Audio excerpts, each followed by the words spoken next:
Commander Hunwoo Park stood on the bridge of the starship Indomitable, watching the stars through the main view screen. The year was 2387, and humans had spread across 52 star systems. As head of the Terran Defense Fleet, Park had seen many strange things in space, but nothing had prepared him for what was about to happen. The bridge was quiet except for the soft hum of computers. Lieutenant So-Young Kim sat at her station, monitoring alien communications. She was the best language expert in the fleet, able to understand signals from dozens of different species. Most aliens were friendly traders or curious explorers, just like humans. "Sir," Kim said suddenly, her voice tight with worry, "I'm picking up something unusual, very large energy readings at the edge of our space."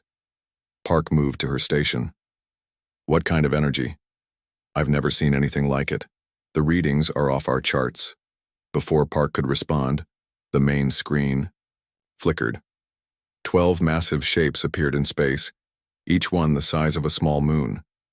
The ships were black as night, covered in strange symbols that seemed to move and change as they watched. "My God," whispered Captain Jin-Ho Lee from his position at the tactical station. "Those things are huge." Park had been in the military for 20 years, but these ships made him feel very small. The largest human warship was like a tiny bug compared to these monsters. "Get me Admiral Choi at Earth Command now." While his communications officer worked, Park studied the alien fleet. The ships had no sharp edges. Instead, they flowed like liquid metal, their surfaces rippling with dark energy. Weapons that looked like giant eyes dotted their hulls, and each weapon was bigger than his entire ship.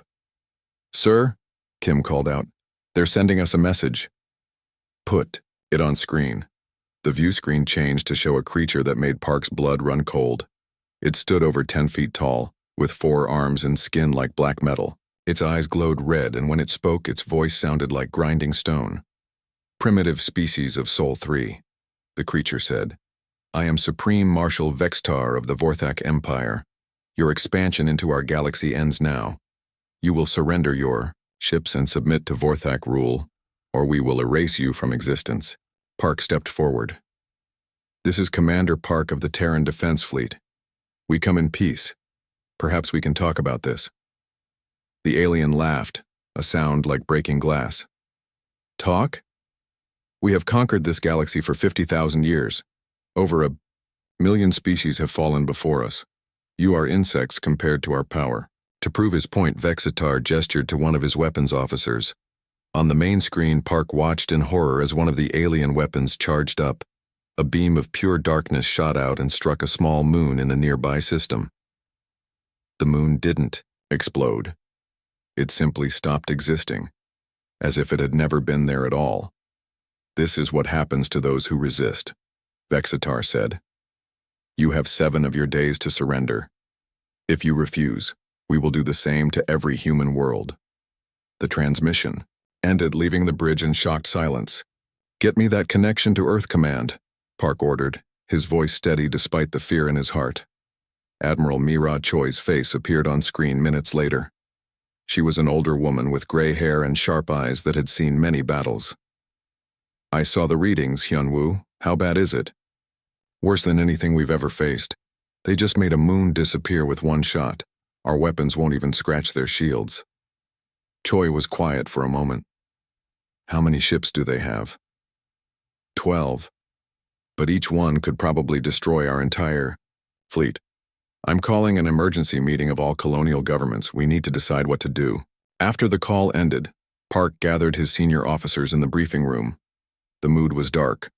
Lieutenant Commander Hai Young Song, his tactical expert, had run the numbers 3 times. "Sir, there's no way we can win a direct fight," she said. "Our most powerful weapons would be like throwing rocks at a mountain." Captain Lee shook his head. "So we just give up? Let them turn us into slaves?" "What choice do we have?" asked Dr. Dong Hyun Yu, the ship's science officer. "They've been conquering for 50,000 years. They must have weapons and technology. We can't even imagine." Kim looked up from her computer. "I've been studying their transmission. The language is very old, but I found something interesting. When he said they conquered 1,000,000 species, he used a word that means absorbed rather than just Defeated? What's the difference? Park asked. I'm not sure yet, but it suggests they don't just kill their enemies. They take something from them. The meeting was interrupted by an urgent message from Earth. Admiral Choi's face appeared on the screen again, but this time she looked older, more tired. I've spoken with every colonial government, she said. The vote was unanimous. Park felt a chill. What's the decision, Admiral? We fight. The room erupted in surprised voices. Park held up his hand for silence. Admiral, you know what this means. They'll destroy us all. Maybe, Choi said, but we won't be the first species to face impossible odds, and we might not be as helpless as they think. Over the next few days, the entire human fleet began moving toward the outer rim. Ships came from every colony, every outpost, every mining station. Military vessels flew alongside converted cargo ships and armed passenger liners. Everyone who could hold a weapon came to fight. Park stood in his quarters, looking out at the growing fleet. 3,000 ships now filled the space around them, from massive battleships to tiny fighters. It was the largest gathering of human vessels in history, and it might be the last. So young Kim knocked on his door. Sir, I've learned more about the Vorthak. Come in. What did you find? I've been studying old signals from the edge of the galaxy. The Vorthak don't just conquer species.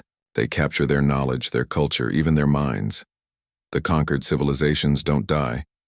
They become part of the Vorthak somehow. Park felt sick. You mean they're still alive? All those millions of species?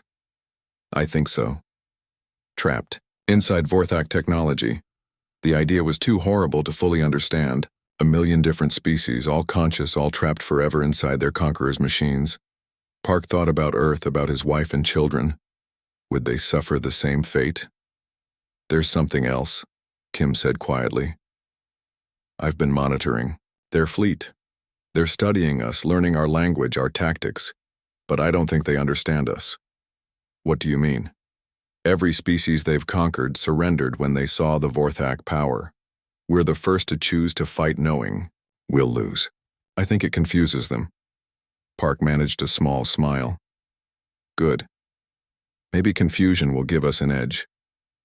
The next morning brought news that the 7-day deadline had arrived. The Vorthak fleet began moving toward human space. Their ships traveled faster than anything humans had ever built, covering light years in hours. Park took his position on the bridge as the Indomitable led the human fleet toward their destiny. Behind them came every ship humanity could gather. Ahead waited an enemy that had never been defeated. All ships report ready, sir, reported his communications officer. Park looked around the bridge at his crew. They were scared, but their faces showed determination. They knew they were probably going to die, but they would make their deaths count. Open a channel to all ships, Park ordered. When the channel was open, he spoke clearly and calmly. This is Commander Park to all human vessels.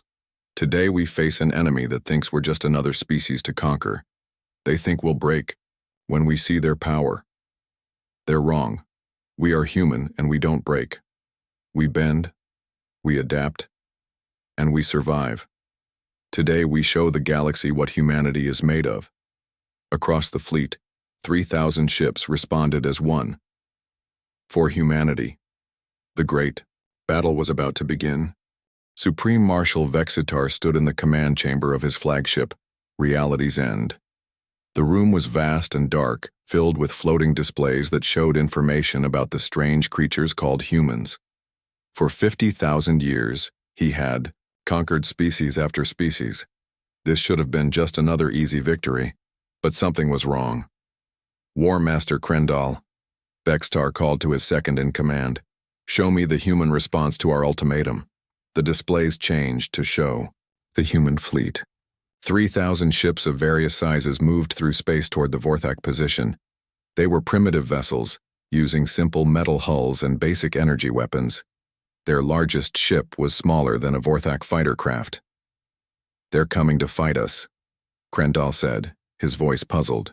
I've studied our records of 1 million conquered species. None have ever chosen battle when they knew they would lose. Vexitar examined the data more closely. The humans had to know they couldn't win. Their computers must have calculated their chances of survival. Yet they came anyway, their ships arranged in battle formation. Perhaps they're simply too primitive to understand the situation, suggested War Master Thexmore from his position at the weapons console. No, Vexitar said slowly. Their technology is limited, but they're not stupid. They know exactly what they're facing. On the human flagship, Dr. Donghyun Yu worked frantically in his laboratory. He had been studying every piece of information they had about the Vorthak, trying to find any weakness he could exploit. The results were not encouraging. Their energy shields can absorb any amount of kinetic force, he explained to Commander Park over the communication system. Our nuclear missiles will have no effect. Their hulls appear to be made from some kind of self-repairing metal. Even if we damage them, they'll heal instantly. Park's voice came back tired but determined. What about their weapons? Worse than we thought. They don't just destroy matter. They unmake it, removing it from reality entirely. If they hit Earth with those weapons, it won't just be destroyed. It will never have existed. The implications of this made Park feel cold inside. How is that possible? I don't fully understand it myself. Their technology works on levels we can barely comprehend. They can bend space and time to their will. While you studied alien technology, engineer Tae-ho Jung worked in the shipyards of Mars. He had only days to try to upgrade human weapons with anything that might help against the Vorthak. Around him, thousands of workers labored non-stop to arm every available ship. Sir, called out his assistant, So Min Han, the new antimatter warheads are ready, but our tests show they'll barely scratch Vorthak shields. Jung wiped sweat from his forehead. What about the plasma cannon modifications? Same result. Their shields are just too advanced. Jung looked out through the shipyard's windows at the fleet gathering around Mars.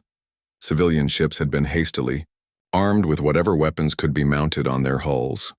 Passenger liners now carried missile pods. Cargo vessels had been fitted with mass drivers. It was an impressive sight, but Jung knew it wouldn't be enough. Back on the Vorthak flagship, Supreme Marshal Vexitar received reports from his scout ships. The information only deepened his confusion about these humans. They're evacuating their young and elderly to deep space stations, reported Scout Commander Velnox. But they're not hiding. They're positioning the stations where we can easily find them. That makes no sense, Krendel said. Why make their non-combatants easier to target? Vexitar studied the tactical displays. The humans were indeed moving their children and old people away from their main worlds, but they weren't trying to hide them. It was as if they wanted the Vorthak to know where the innocents were located. They're sending us a message, Vexitar realized. They're saying they trust us not to target the helpless. This was another first in Vexitar's long experience. Most species tried to hide their young or use them as shields. These humans were doing the opposite. On Earth, Admiral Mira Choi stood in the Global Defense Command Center, watching reports come in from across human space. Every colony, every outpost, every ship had voted. The decision was unanimous. Fight, even knowing they would lose. Admiral, said her aide, Colonel Jae-Sung Park, the evacuation fleets are reporting successful deployment. All non-combatants are safely away from potential battle zones. Good. What about our fleet strength? 3,247 vessels of all types. Every ship that can mount a weapon is heading for the front lines. Choi nodded grimly. And our chances? The computers won't even calculate odds that small. Despite this, Choi felt a strange sense of pride. Humanity was about to face extinction, but they would face it standing up, fighting for their right to exist. She thought about her own grandchildren, safely hidden in deep space bunkers. At least they would be free, even if it was only for a few more days. Commander Ye-Jin Nam piloted her reconnaissance ship, Swift Arrow, through the outer edges of Vorthak space. Her mission was to gather intelligence on enemy formations and capabilities. What she found was terrifying. This is Swift Arrow to Fleet Command, she transmitted on a tight beam. I'm looking at their weapons right now. Each Vorthak ship has hundreds of those reality deletion weapons. They could wipe out our entire fleet in minutes. The response came from Admiral Choi herself. Any weaknesses? None that I can see. Their shields seem to be always active, and they're constantly scanning for threats. Wait. Nam studied her instruments more carefully. There's something strange about their formation. Explain. They're arranged in a perfect geometric pattern. It's not a typical military formation. It's almost like they're performing some kind of ceremony. This information reached Vextar through intercepted human communications. He was impressed by their scouting abilities, primitive as their ships were. Few species had ever managed to get close enough to observe Vorthak formations. Shall we destroy the scout ship? Asked Krendal. No, Vextar decided. Let them observe. It won't change the outcome, and I'm curious about their reactions. Truth was, Vextar found these humans fascinating. In 50,000 years of conquest, he had never encountered a species that behaved like this. They showed courage beyond reason, hope despite impossible odds, and a strange kind of honor that puzzled him. Lieutenant So-Young Kim continued her linguistic analysis aboard the Indomitable. She had discovered something important about Vorthak. Communications, but she wasn't sure what it meant. Commander, she reported to Park. I've been monitoring their internal communications. They're not just talking about tactics and strategy. They're discussing us. What are they saying? It's hard to translate exactly, but they seem confused by our behavior. One phrase keeps appearing in their communications. The closest translation would be the incomprehensible response. Park considered this. They don't understand why we're fighting. More than that, I think our reaction is completely outside their experience. They keep referring to historical databases, looking for similar cases. They can't find any. This gave Park a small amount of hope. If the enemy was confused, maybe that confusion could be used against them. He had no idea how, but it was something. As the deadline approached its final hours, both fleets prepared for battle. The humans knew they were outgunned, outmanned, and out-technologized in every possible way. But they also knew something the Vorthak didn't understand. Sometimes the impossible becomes possible when people refuse to accept defeat. On reality's end, Supreme Marshal Vexitar made his final preparations. His weapons were charged, his shields at maximum power, his crew ready for what should be a simple extermination. But doubt gnawed at him for the first time in millennia. These humans were different. They acted in ways that defied every pattern of behavior he had observed in conquered species. They showed courage without hope of victory, sacrifice without promise of reward, and a unity that transcended their individual survival instincts. War Master Krendal, he said finally. When we engage the humans, use minimal force at first. I want to see how they respond to casualties. Is that wise? Our standard doctrine calls for overwhelming force to break enemy morale quickly. These humans may not have morale that can be broken in the usual way. I want to understand what we're dealing with before we destroy them completely. The final hour arrived. Both fleets moved into position, reality itself seeming to hold its breath before the collision of two radically different philosophies. The Vorthak belief in conquest through superior power, and the human belief in freedom through sacrifice. Neither side yet realized that this battle would change the galaxy forever. The battle began at the Proxima Centauri system, where red dwarf light cast everything in an angry glow. Commander Hyunwoo Park stood on the bridge of the Indomitable, watching as 3,000 human ships formed their battle lines. Across, from them, 12 Vorthak dreadnoughts waited like sleeping monsters. All ships report ready for combat, announced Communications Officer Yoon Seo Lee. Park took a deep breath. Signal the fleet. Attack pattern Delta. All ships, engage at will. The human fleet surged forward. Destroyers and cruisers led the charge, followed by converted civilian ships armed with whatever weapons could be mounted on their hulls. Behind them came the heavy battleships, their massive guns already charging. Supreme Marshal Vextar watched the approaching human fleet with interest. They're actually attacking, he said to War Master Krendal. Most species flee at this point even after choosing to fight. Should we begin defensive fire? Not yet. I want to see their weapons first. The first human missiles reached the Vorthak fleet. Hundreds of nuclear warheads detonated against the alien shields in brilliant flashes of light. The explosions were beautiful and terrible, lighting up space like tiny suns. When the light faded, the Vorthak ships remained completely undamaged. Captain Jinho Lee, commanding the destroyer Defiant Spirit, watched his missiles have no effect at all. "Fire plasma cannons," he ordered, "all batteries." Bright beams of superheated matter struck the Vorthak shields. Again, no damage. The enemy ships absorbed the energy, as if it were nothing more than sunlight. On the Vorthak flagship, Vexitar nodded to his weapons officer. "Return fire, single shot, minimum power." One of the massive reality-warping weapons charged up slowly. A beam of absolute darkness reached out and touched the human cruiser steadfast. The ship didn't explode. It simply stopped existing along. With its crew of 800 souls, the human fleet continued its attack. More missiles, more energy beams, more desperate attempts to damage an enemy that seemed invincible. The Vorthak responded with measured shots, erasing one human ship at a time. But then something unexpected happened. Lieutenant Commander Hai Young Song was analyzing enemy shield patterns from her position on the heavy cruiser Iron Will when she noticed something strange. "The shield energy spikes just before they fire," she reported to her captain. "There's a tiny gap in their defenses." Captain Kyung-Soo Han of the destroyer Valiant Dawn was close enough to hear the transmission. "How tiny?" 0.003 of a second, maybe less. It wasn't much, but Han was desperate. "All ships concentrate fire on the lead dreadnought. Time your shots for right after they fire their weapons." The human fleet adjusted their tactics instantly. As the Vorthak ship charged its main weapon, dozens of human vessels prepared to fire. The moment the alien beam lashed out and destroyed another human ship, every gun in the fleet fired at the same spot on the enemy vessel. For just an instant, the Vorthak shield flickered.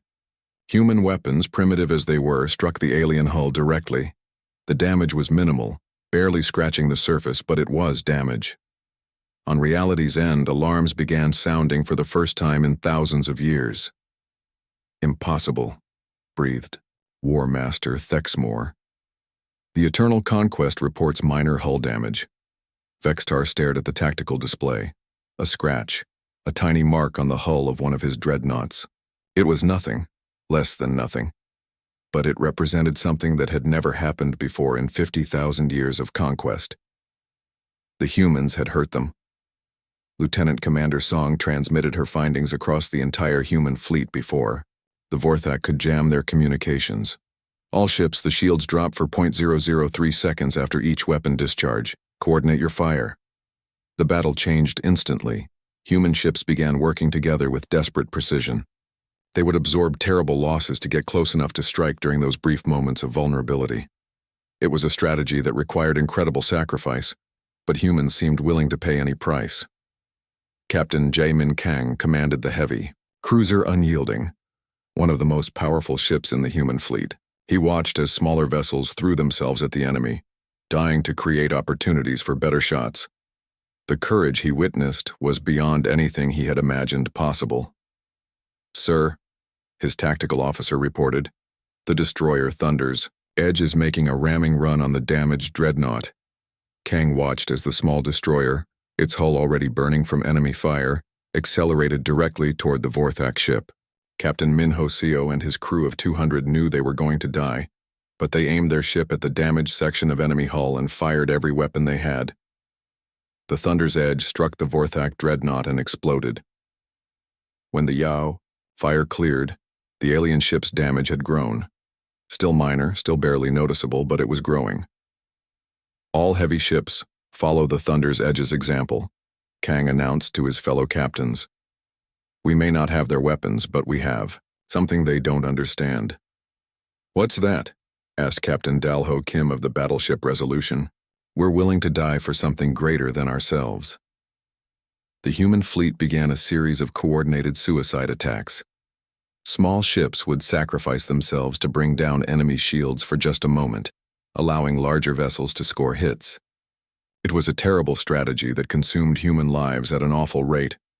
But slowly, impossibly, it was working. The Vorthak dreadnought Eternal Conquest began showing serious damage. Hull breaches vented atmosphere into space. Secondary explosions rippled across its surface. The impossible was happening. A Vorthak superweapon was being destroyed by primitive opponents. Supreme Marshal Vextar felt something he had never experienced before: uncertainty. His officers looked to him for orders, but he found himself hesitating. These humans fought like no species he had ever encountered. They seemed to become more dangerous as their situation became more hopeless. "Marshal," Krendall reported, "the Eternal Conquest requests permission to withdraw for repairs." The word struck Vextar like a physical blow. Withdraw. In 50,000 years, no Vorthak ship had ever withdrawn from battle. The very concept was alien to their culture. But the damage was real. Human weapons were primitive, but guided by such desperate courage and perfect coordination, they were slowly tearing apart one of his greatest vessels. No withdrawal, Vextar decided. Increase our rate of fire. Destroy them faster than they can coordinate these attacks. The Vorthak fleet opened up with everything they had. Reality-warping beams lashed out constantly, erasing human ships by the dozens. The human fleet began dying at a terrible rate. But instead of breaking, they fought harder. Captain Kang watched his fleet being destroyed around him, but he also saw something magnificent. As each ship died, its crew transmitted their targeting data to the remaining vessels. The humans were learning, adapting, becoming more effective even as their numbers dwindled. "Sir," his weapons officer reported, "we're in position for a clear shot at the Eternal Conquest's main reactor." Kang looked around his bridge at faces filled with determination. His crew knew what he was thinking. They had one chance to cripple an enemy dreadnought, but it would require getting close enough that they wouldn't survive the explosion. "All hands," Kang announced over the ship's communication system. "This is the captain. We have an opportunity to strike a killing blow against the enemy, but it means we won't be going home. Anyone who wishes to leave should report to the escape pods now." He waited for a response. None came. Every member of his crew, all 2,000 souls aboard the Unyielding, had chosen to stay. "Then let's show them what humans are made of," Kang said quietly. The Unyielding accelerated toward the damaged Vorthak dreadnought. Enemy weapons focused on the approaching cruiser, but Kang's crew had calculated the perfect approach angle. They would take damage, but they would reach their target. Other human ships moved to support them, drawing fire and creating distractions. The destroyer Braveheart, already critically damaged, rammed itself into a Vorthak weapon mount to clear the way. The frigate Last Hope used its own hull to shield the Unyielding from incoming fire. As his ship approached the enemy vessel, Kang opened a channel to the entire human fleet. "This is Captain Kang of the Unyielding. Tell our children that we stood here. Tell them that when the darkness came, we lit a candle." The Unyielding penetrated the Vorthak shields during a brief vulnerability window and struck the enemy ship's hull. Kang triggered the antimatter self-destruct, and the explosion tore through the alien vessel like fire through paper. The Eternal Conquest, one of the 12 greatest weapons in Vorthak history, died in space. 50,000 years of technological superiority couldn't stand against human courage and sacrifice. On reality's end, Supreme Marshal Vextar stared at the tactical display in shock. One of his dreadnoughts was gone, destroyed by creatures he had considered primitive insects.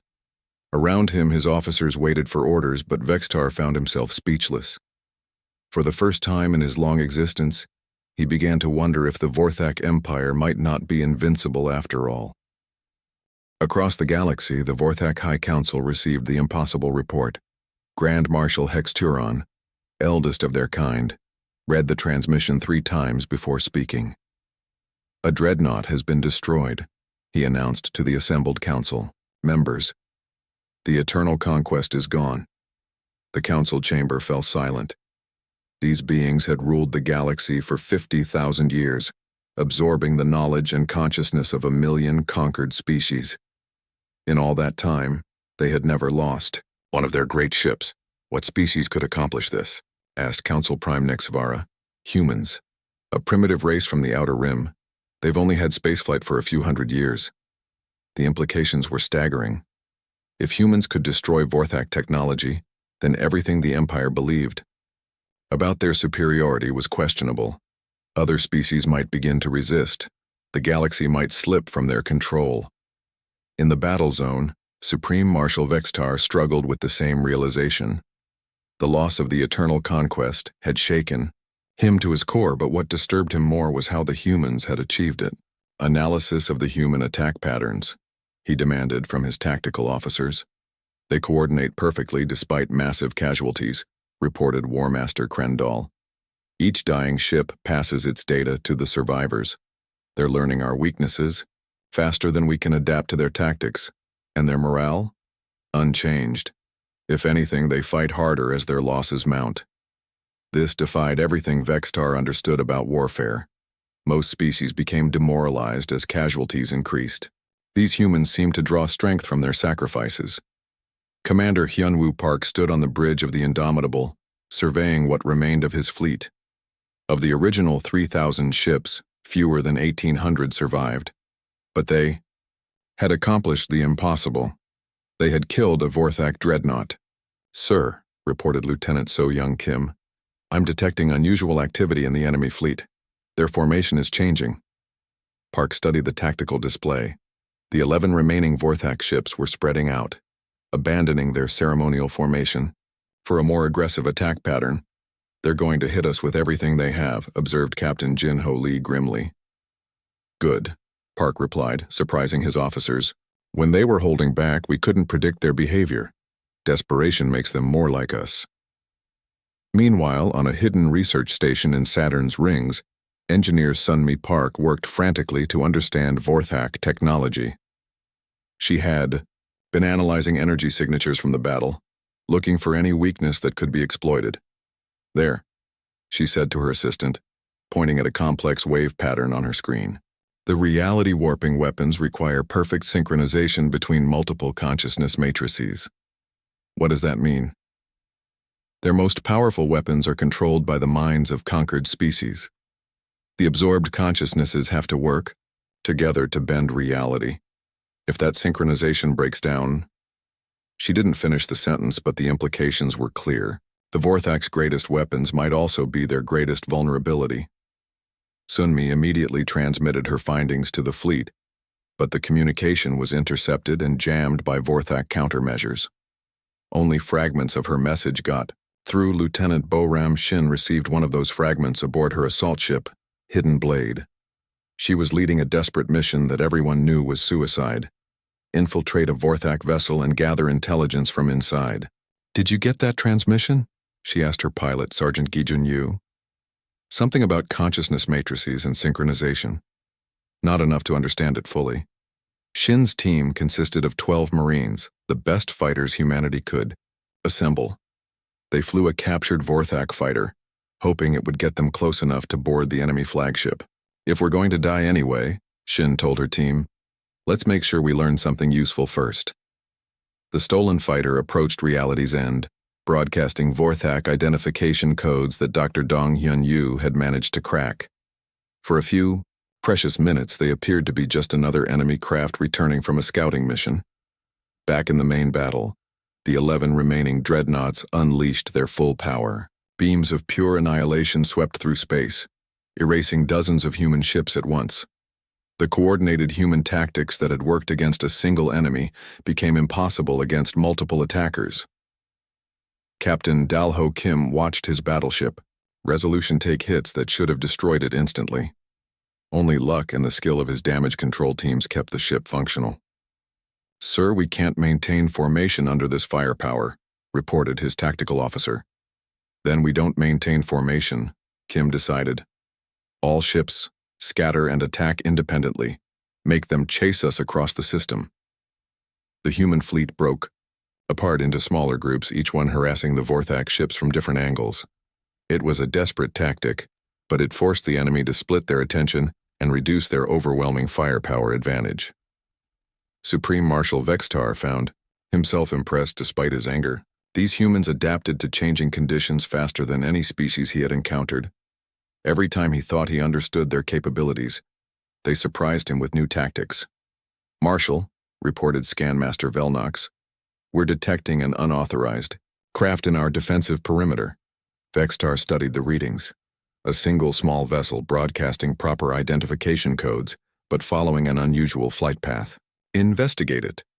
But before his security forces could respond, the craft had docked with Reality's End. By the time Vexatar realized it was an enemy infiltration, Lieutenant Shin and her Marines were already inside his ship. The interior of the Vorthak dreadnought was unlike anything the humans had ever seen. Corridors curved in impossible directions. Walls flowed like liquid metal, and the air itself seemed to whisper with voices from 1,000 different species. "Stay together," Shin ordered her team. "According to our intelligence, the consciousness core should be at the center of the ship." They fought their way through automated defenses and Vorthak security forces. The enemy soldiers were individually superior to humans in every way. But Shin's Marines had something the aliens couldn't understand. They weren't fighting to survive. They were fighting to learn something that might save their species. "Sergeant, Yu sacrificed himself to destroy a barrier blocking their path." Private Yunjihan threw herself on an alien grenade to save her teammates. One by one, the Marines died to get Shin closer to her objective. Finally, with only 3 soldiers remaining, Shin reached the consciousness core of Reality's End. The chamber was vast beyond comprehension, filled with crystalline structures that pulsed with alien light. And in that light, she saw the truth. Thousands of consciousness patterns swirled through the crystal matrix.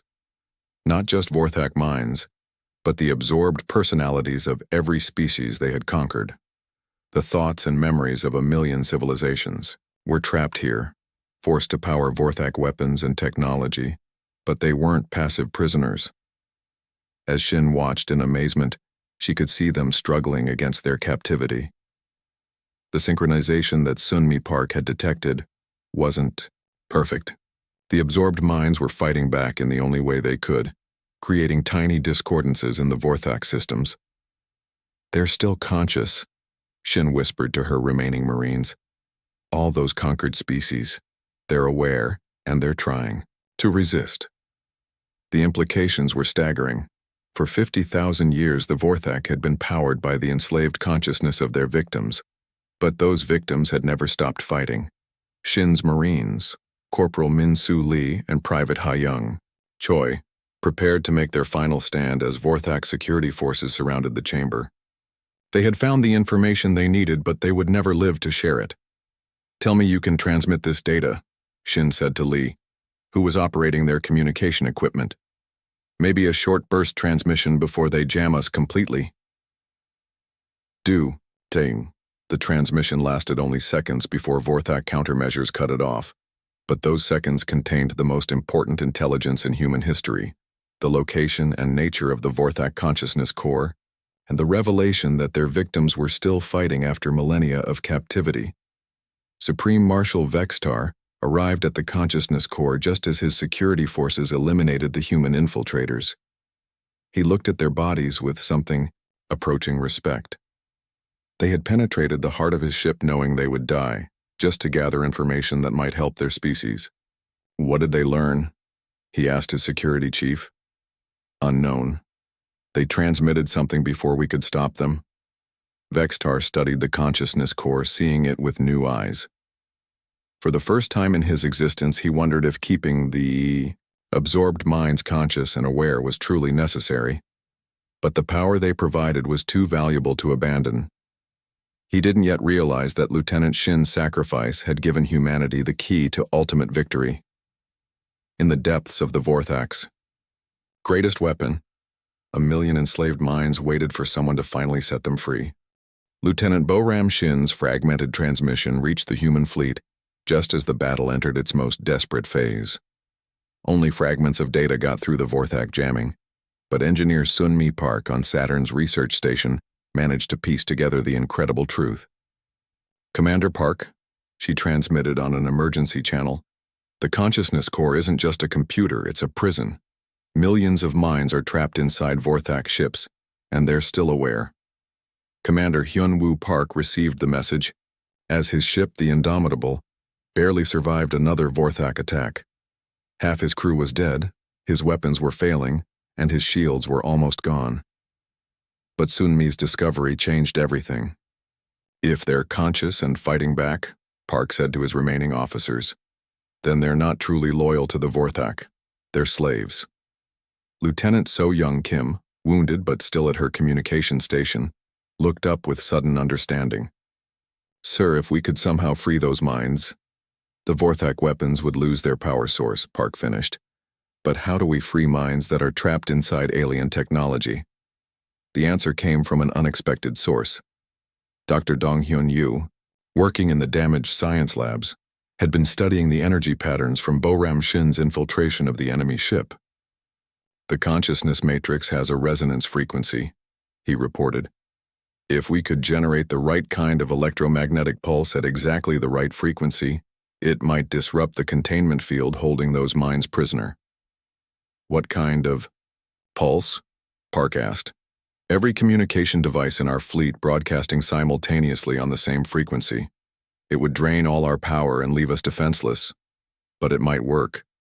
It was the ultimate gamble. Use their last reserves of energy, not to fight the enemy, but to try to free the Vorthak's victims. If it failed, the human fleet would be helpless against the 11 remaining dreadnoughts. Park looked around his bridge at the faces of his crew. They were exhausted, bloodied, but still determined. Send the plan to all remaining ships. Let every captain decide for themselves. The response was immediate and unanimous. Every surviving human vessel agreed to the desperate plan. On the Vorthak flagship Reality's End, Supreme Marshal Vextar felt a strange disturbance in the consciousness core. The absorbed minds were becoming more agitated, their resistance stronger. For 50,000 years they had been kept in perfect synchronization, but something was changing. War Master Krendall, he called to his second-in-command, are you detecting energy fluctuations in the human fleet? Yes, Marshal. All their ships are powering down weapons and redirecting energy to their communication systems. It appears they're preparing to surrender. But Vextar wasn't convinced. These humans had never acted predictably. They were planning something. Across the human fleet, every ship began the same process. Captain Dalho Kim aboard the battleship Resolution watched as his weapons went offline, all power flowing to the communication array. Around him, his crew worked with desperate efficiency. Are you sure about this, sir? Asked his tactical officer. No, Kim admitted. But I'm sure about our crew members who died to get us this information. We owe it to them to try. The same scene played out on every surviving human vessel. Captain Jin Ho Lee on the Defiant Spirit, Commander Yejin Nam on the Swift Arrow, and hundreds of other officers all made the same choice. They would risk everything on a plan that might not even work. In the consciousness core of Reality's End, something extraordinary began to happen. The crystalline matrices that held 1 million trapped minds started to vibrate in response to the building electromagnetic resonance from the human fleet. For the first time in 50,000 years, the imprisoned consciousness of the Veltan species felt hope. Their crystal-based minds were naturally sensitive to electromagnetic frequencies, and they could sense what the humans were trying to do. The absorbed minds of the Androsia energy beings began to pulse in harmony with the human signals. The consciousness patterns of the wise Nimari started to break free from their digital chains. All across the Vorthak fleet, warning alarms began to sound as the consciousness cores became unstable. Marshal, reported his chief technician, the absorption matrices are showing critical fluctuations. The human energy signatures are somehow affecting our consciousness containment systems. Vextar finally understood what the humans were attempting. They're trying to free the absorbed minds. Impossible. The containment fields are too strong. But even as he spoke, he could see the energy readings climbing to dangerous levels. Commander Park watched his fleet's power reserves drain away as every ship focused their remaining energy into the resonance pulse. All ships, maximum output. This is our only chance. The combined electromagnetic pulse from over 1,000 human vessels struck the Vorthak consciousness cores like a hammer blow, The crystalline matrices that had held millions of minds captive for millennia began to crack. In the core of reality's end, the consciousness of Zephyr 9-7, the last free mind of the destroyed Nimari civilization, felt the containment field weaken. With a surge of joy that had been suppressed for 10,000 years, Zephyr reached out to touch other imprisoned minds. Brothers and sisters, the ancient consciousness whispered across the matrix, the small ones have given us a chance. Now we fight. What happened next was unlike anything in galactic history. 1,000,000 enslaved minds representing thousands of different species turned against their captors simultaneously. The synchronization that powered Vorthak weapons shattered as their victims finally rebelled. Supreme Marshal Vexitar felt his reality-warping abilities begin to fail as the consciousness core erupted in chaos. Around him, his officers struggled with controls that no longer responded properly. "The weapons are offline," reported War Master Thexmore. "The absorbed consciousness patterns are in full rebellion. They're fighting us instead of powering our systems." For the first time in his 12,000-year existence, Vextar experienced true fear. Without the enslaved minds to power their technology, the Vorthak were just another species with advanced but limited capabilities. The rebellion spread through every Vorthak vessel. On the dreadnought Infinite Darkness, the consciousness of Admiral Kethwan of the destroyed Stellar Republic took control of the navigation systems and began steering the ship away from the battle. On the warship Eternal Shadow, the combined minds of the Artistic Harmony Singers used their knowledge of frequencies to disrupt the ship's weapon systems from within. Across the fleet, 50,000 years of accumulated knowledge and hatred turned against the Vorthak Empire.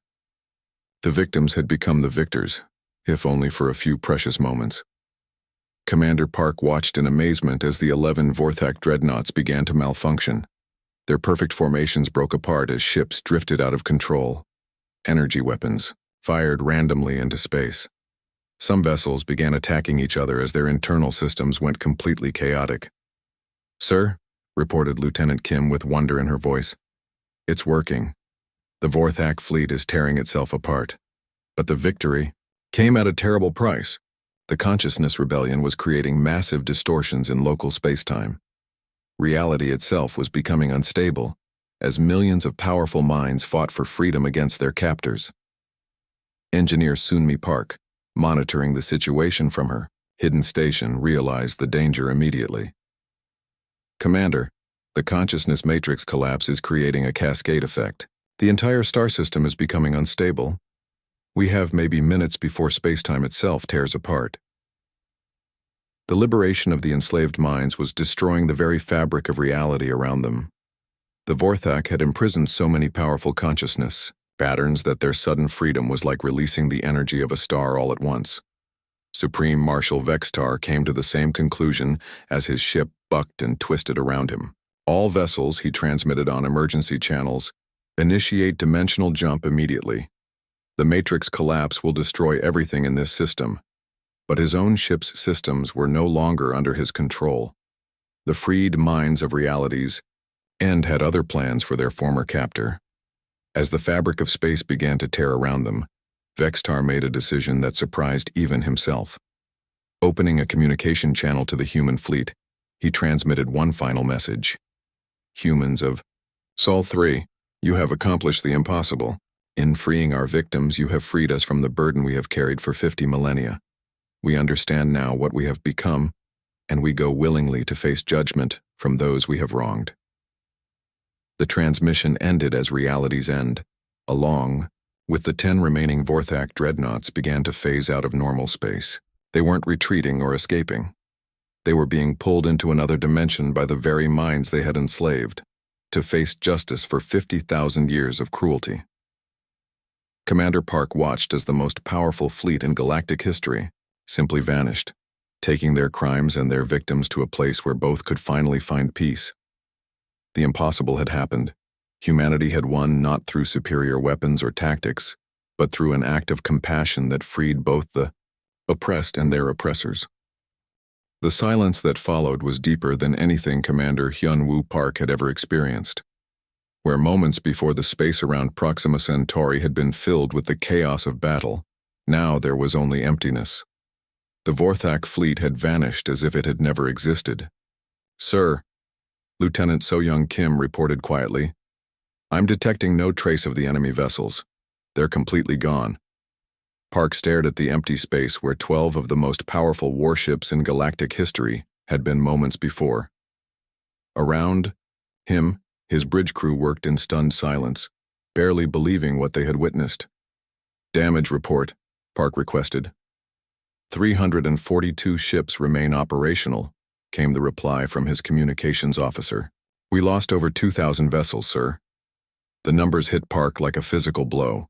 Over 2,000 ships destroyed, nearly 1 million human lives lost. But somehow, impossibly, they had won. Before anyone could speak, space itself began to shimmer around the human fleet. Points of light appeared, growing brighter until they resolved into translucent figures. The freed consciousness patterns of the Vorthak's victims were manifesting in normal space one final time. A figure that seemed to be made of crystalline light approached the Indomitable. When it spoke, its voice resonated through every communication system in the fleet simultaneously. "Children of Earth," the being said, "I am Zephyr 97, last speaker for the Namari civilization. We have waited 10,000 years to say these words. Thank you." Other figures began to appear around the human ships. A being of pure energy that introduced itself as Harmony Prime of the Androsian Collective. A creature that looked like living metal, claiming to be Admiral Kethwan of the Stellar Republic. Dozens, then hundreds, then thousands of different species appeared in the space around the human fleet. "For 50,000 years," Zephyr 97 continued, "we have been prisoners inside Vorthak technology, conscious, aware, but powerless to resist. You have given us something we thought was lost forever. Freedom." Commander Park found his voice. "What happened to the Vorthak? Where did they go?" "They have gone to face judgment," replied Admiral Kethwan, his metallic form gleaming in the starlight. "We have taken them to a place outside normal space and time, where they must confront every life they destroyed, every civilization they erased. It is not revenge, but justice." Harmony Prime of the Androsian Collective pulsed with colors that somehow conveyed deep emotion. The Vorthak believed they were superior because of their power, but true strength, as you have shown, comes from the willingness to sacrifice for others. The manifestations began to fade as the freed consciousness patterns prepared to move on to whatever awaited them after death. But before they disappeared completely, Zephyr 97 had one more message. "Remember us," the ancient being said. "Remember that even in the darkest places, hope can survive. And remember that sometimes the greatest victory is not in defeating your enemy, but in freeing them from what they have become." The lights faded, leaving the human fleet alone among the stars once again. 3 days later, the survivors began the long journey back to human space. Commander Park stood in his quarters, looking out at the fleet that limped toward home. They had lost so much, but they had gained something precious, the knowledge that compassion could triumph over cruelty. A soft knock at his door interrupted his thoughts. Lieutenant Kim entered carrying a data pad. "Sir, I've been analyzing the final Vorthak transmission, the one from their Supreme Marshal. What about it?"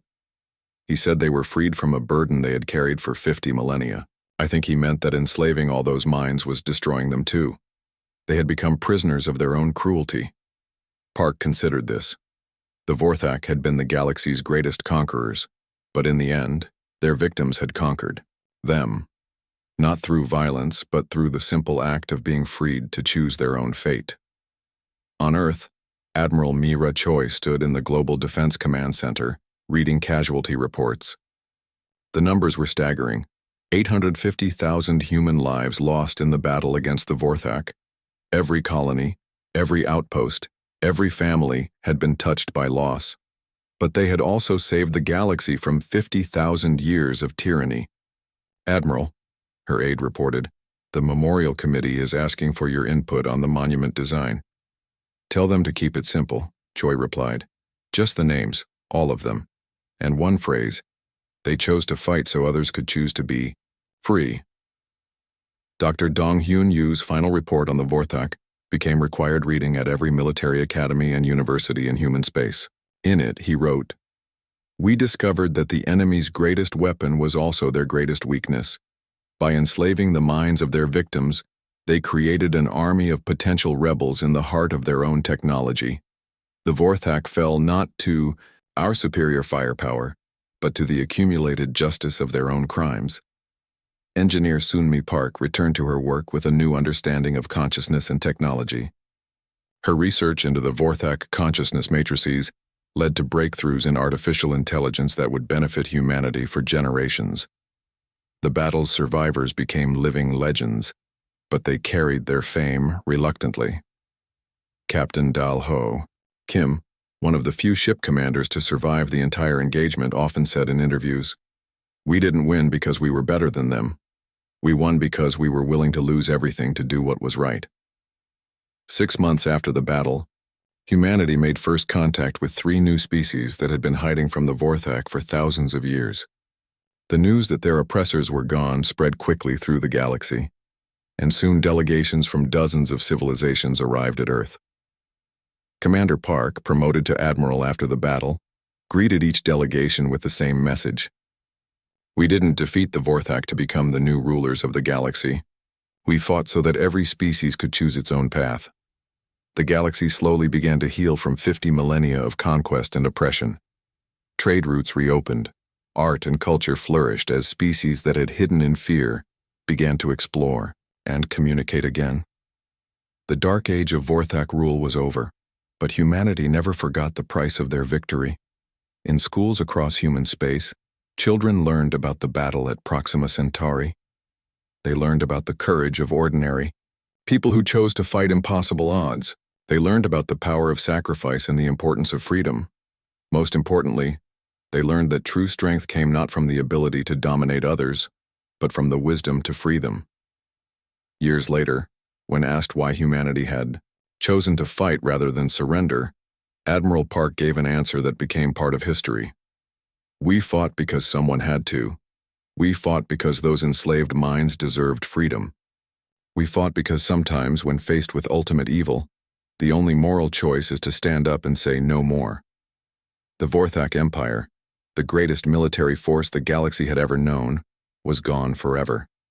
They had confronted humanity expecting another easy conquest and instead found something they couldn't understand or defeat: people who valued freedom more than their own lives.